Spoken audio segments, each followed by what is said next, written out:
On September 17th, 1925, an iron handrail entered her body through her hip and exited through her vagina. Her spine snapped in 3 places. Her pelvis broke in 3 places. Her right leg broke in 11. She was 18 years old. The doctors said she would not survive the night. She survived. She survived for 29 more years in a body that never stopped breaking. And in those 29 years, she painted her pain. Her name was Frida Kahlo. She was born on July 6, 1907, in a cobalt-blue house on the edge of Mexico City. Her father was a German photographer who suffered from epilepsy. Her mother was a devout Catholic of Spanish and indigenous descent. Frida was the third of 4 daughters, born into a household of cameras, candles, and silences. When the Mexican Revolution began 3 years later, she would later claim it as her birth year, declaring herself a daughter of the New Mexico. At 6 years old, polio took her right leg. She was bedridden for 9 months. When she finally walked again, her leg was thinner, shorter, weaker. The other children called her Frida Pata de Palo, Frida Peg Leg. She wore 3 stockings to hide it. She invented an imaginary friend who lived behind a window in her bedroom. The friend never left her. Pain was already her companion. She was 6. By 18, she was one of only 35 girls at the most prestigious school in Mexico. She wanted to be a doctor. She had a boyfriend, Alejandro. She rode the bus home from school every afternoon. On September 17, 1925, the bus collided with an electric streetcar. The wooden body of the bus shattered. An iron handrail tore through Frida from hip to abdomen. A passenger's pouch of gold paint pigment burst open and showered her bleeding body.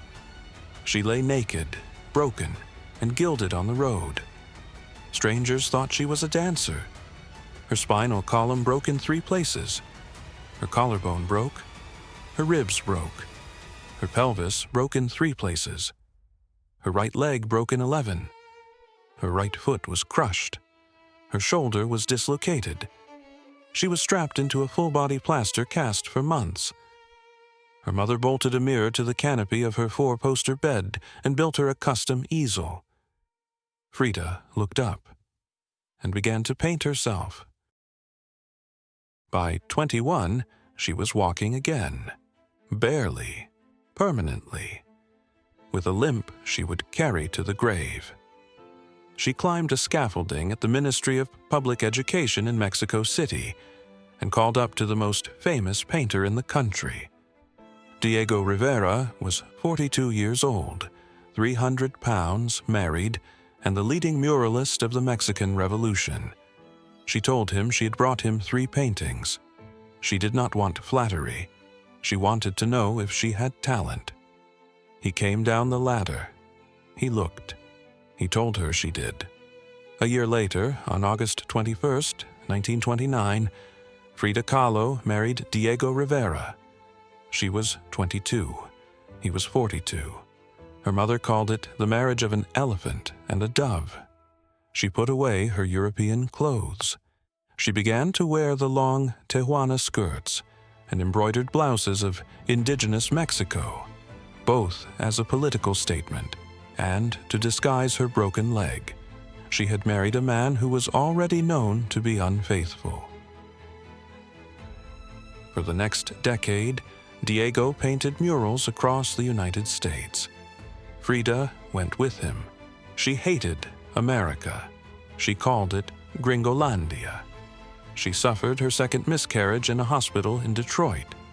She painted herself bleeding on the bed, surrounded by the things she would never have. No one had ever painted that before. When they returned to Mexico in 1934, she discovered that Diego was sleeping with her younger sister, Cristina. She cut off her long black hair. She moved out. She drank more She painted more. She took lovers of her own, men, women.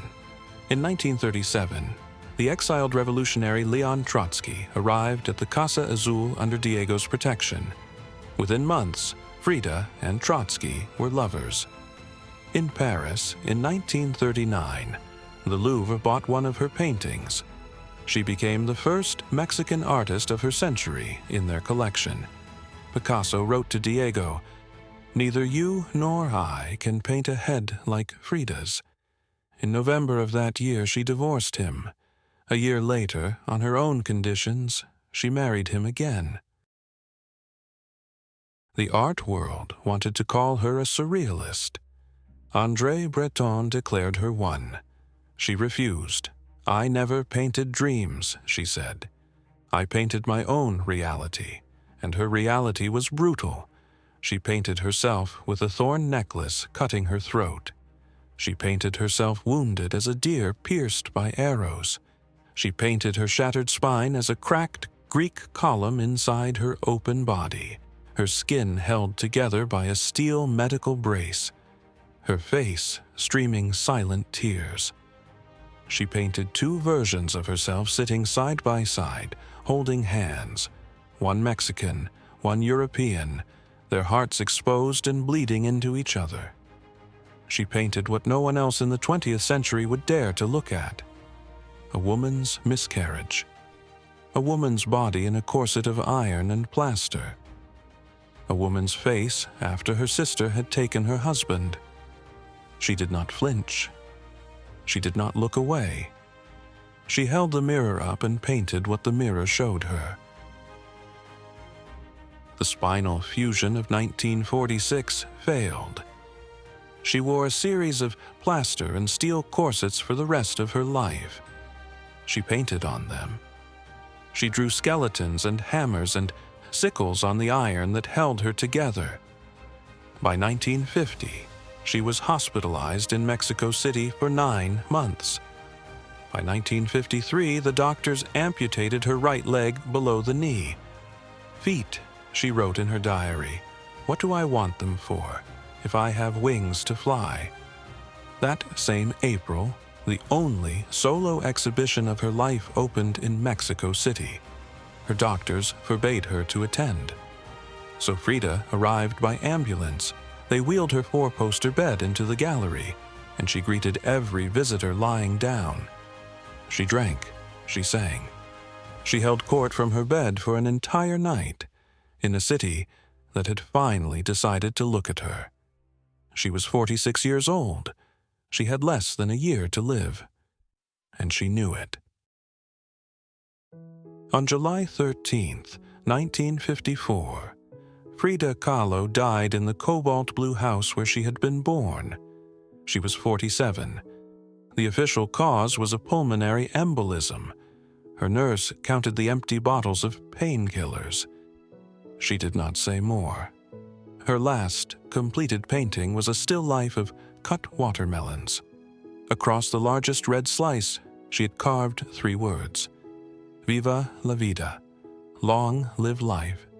The last words in her diary were these: I hope the exit is joyful, and I hope never to return.